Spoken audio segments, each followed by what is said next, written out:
जय श्री कृष्णा।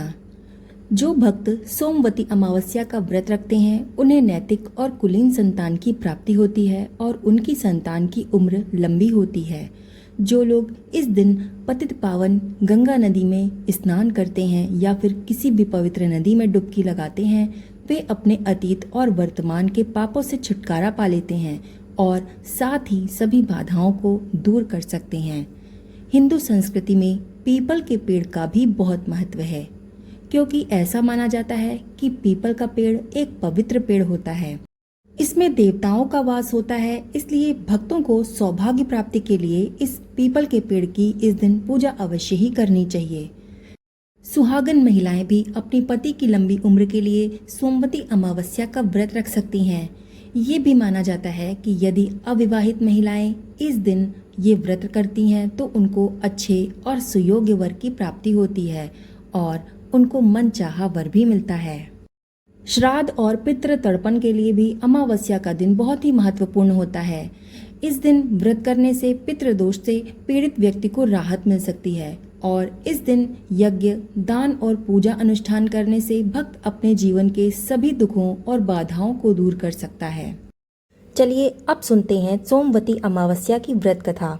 एक नगर में एक साहूकार रहता था। उस साहूकार के 7 बेटे, 7 बहू और एक बेटी थी। उस साहूकार के घर एक जोगी रोज भिक्षा मांगने के लिए आता था।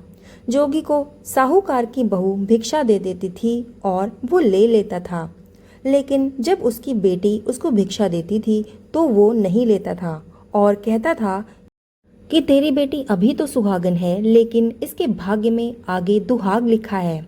इस बात को सुनकर बेटी को चिंता होने लगी और उसका शरीर कमजोर होने लगा। लेकिन उसकी माँ ने पूछा कि बेटी तुम इन दिनों इतनी कमजोर क्यों दिखाई देती हो? तो उसने बताया कि एक जोगी जो हमारे घर रोज भिक्षा मांगने आता है वो कहता है कि बेटी तुम तो सुहागन हो, लेकिन तुम्हारे नसीब में दुहाग लिखा हुआ है।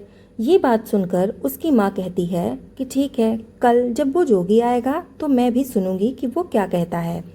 अगले दिन जब जोगी भिक्षा मांगने के लिए आया तो उसकी माँ किनारे छुपकर बैठ गई। जब बेटी भिक्षा देने लगी तो जोगी ने फिर से वही बात बोली। इतनी बात सुनकर उसकी माँ बाहर निकल आई और बोली, एक तो हम तुम्हें भिक्षा देते हैं और तुम ऊपर से हमें गाली देते हो। तब जोगी बोला कि मैं गाली नहीं देता, मैं तो जो सच है वही बोलता हूँ। इसके भाग में जो लिखा है मैं वही कहता हूँ। माँ ने जोगी से कहा कि तुम्हें पता है कि इसके भाग में दुहाग लिखा है तो तुम ये भी बता दो कि ये कैसे दूर होगा। तब जोगी बोला कि 7 समुंदर पार एक सोना धोबन रहती है जो सोमवती अमावस्या का व्रत करती है। अगर वो आकर अपना फल इसको दे दे तो इसका निवारण हो जाएगा, नहीं तो विवाह होते ही इसके पति को सर्प डस लेगा। ये बात सुनकर माँ बहुत रोने लगी और सोना धोबिन की तलाश करने लगी। चलते चलते रास्ते में तेज धूप पड़ने लगी तो साहूकारनी एक पीपल के पेड़ के नीचे बैठ गई। उस पीपल के पेड़ पर एक गरुड़ पक्षी का घोंसला था जिसमें गरुड़ का छोटा सा बच्चा था। साहूकारनी को घोंसले के पास एक सांप जाता दिखाई दिया तो उसने उस गरुड़ के बच्चे को बचाने के लिए उस सांप को मारकर ढाल के नीचे रख दिया। जब गरुड़ और पंखिनी आए तो घोंसले के पास खून देखकर बहुत क्रोधित हो उठे और साहूकारनी को चोंच से मारने लगे। तब साहूकारनी बोली कि मैंने तो तुम्हारे बच्चे की जान बचाई है, ये सर्प तुम्हारे बच्चे को डसने वाला था और मैंने इसे मार गिरा दिया। जब गरुड़ ने सर्प की ओर देखा और कहा कि तुमने हमारे बच्चों की जान बचाई है, अब तुम्हें जो मांगना है मांगो। तब साहूकारनी बोली कि मुझे 7 समुंदर पार एक सोना धोबिन के घर छोड़ आओ। गरुड़ ने साहूकारनी को अपनी पीठ पर बिठालकर 7 समुंदर पार सोना धोबिन के घर छोड़ आया। वहां जाकर साहूकारनी ने सोचा कि सोना धोबिन को कैसे राजी किया जाए। तभी उनको पता चला कि सोना धोबिन के 7 बेटे बहुएं हैं और उनकी 7 बहुएं आपस में कामकाज को लेकर रोज लड़ाइयाँ लड़ा करती हैं और काम भी नहीं करती। एक रात को जब वो सब सो जाते तो साहूकारनी सोना धोबिन के घर आती और घर का सारा काम कर जाती। गायों को नहलाती, घर की सफाई करती, रसोई का काम करती, चौका बर्तन करती, आटा पीसती, कपड़े धोती और पानी भरती। और दिन होने से पहले सारा काम काज करके चली जाती। बहुएं सोचती कि ये सारा काम कौन कर रहा है। तभी एक बहू दूसरी से पूछती कि ये सब काम कौन कर रहा है। तो एक दिन धोबिन ने कहा कि तुम लोग तो आजकल लड़ती हो और सारा काम ठीक से कर भी नहीं पाती हो।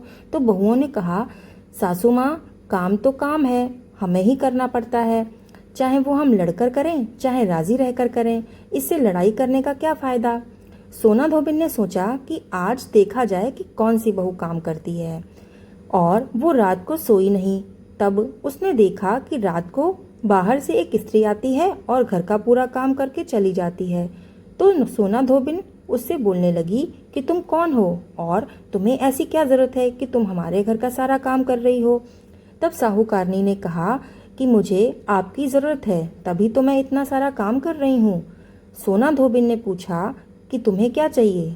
साहूकारनी बोली कि पहले वचन दो, तब मैं बताऊंगी। सोना धोबिन ने वचन देकर कहा कि ठीक है, अब बताओ। साहूकारनी बोली कि मेरी बेटी के भाग्य में दुहाग लिखा हुआ है, इसलिए आप ही उसे इस दुहाग से बचा सकती हैं।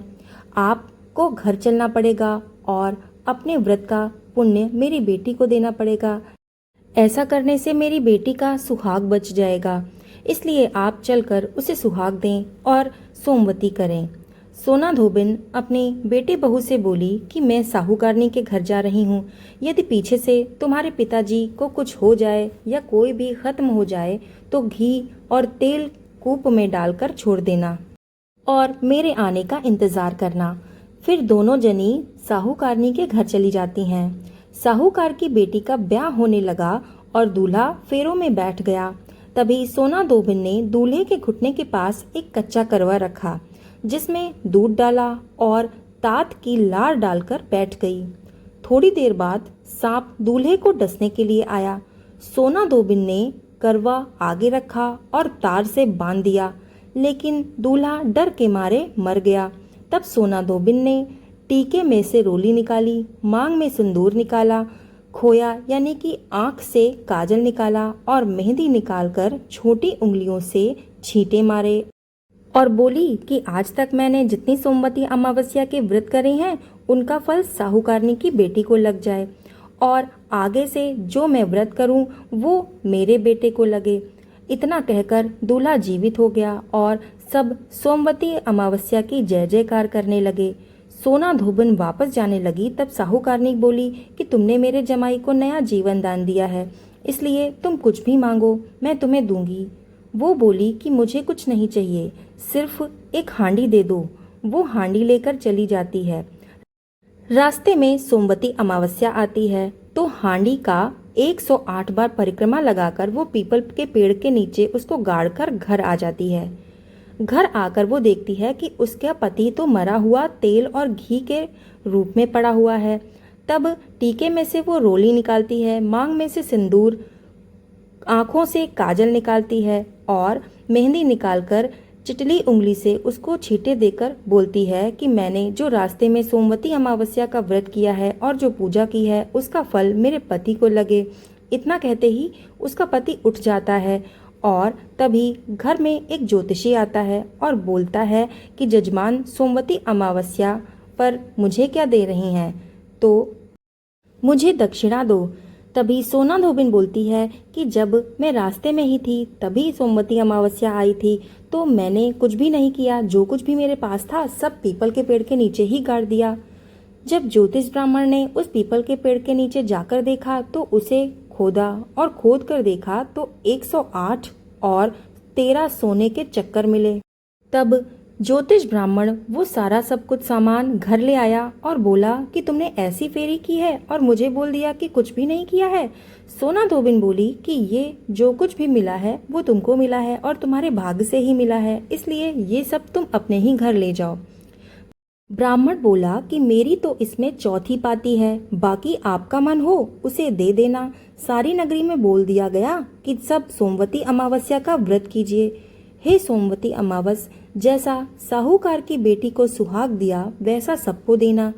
इस कथा को जो भी व्यक्ति सुन रहा है उसकी सारी मनोकामनाओं को पूरी करना, उसके पुत्र की आयु लंबी करना और अगर वो निसंतान है तो उसको पुत्र प्राप्ति का वरदान देना। जय सोमवती अमावस। आपको ये कथा कैसी लगी हमें कमेंट में ज़रूर बताइएगा और हमें ये भी बताइएगा कि आप हमारी ये कथा कहाँ से देख रहे हैं। कथा पसंद आती है तो इसे लाइक और शेयर ज़रूर कर दीजिएगा। चैनल पर नए हैं तो प्लीज़ हमारा चैनल सब्सक्राइब कर दीजिएगा। वीडियो को लास्ट तक देखने के लिए आपका धन्यवाद।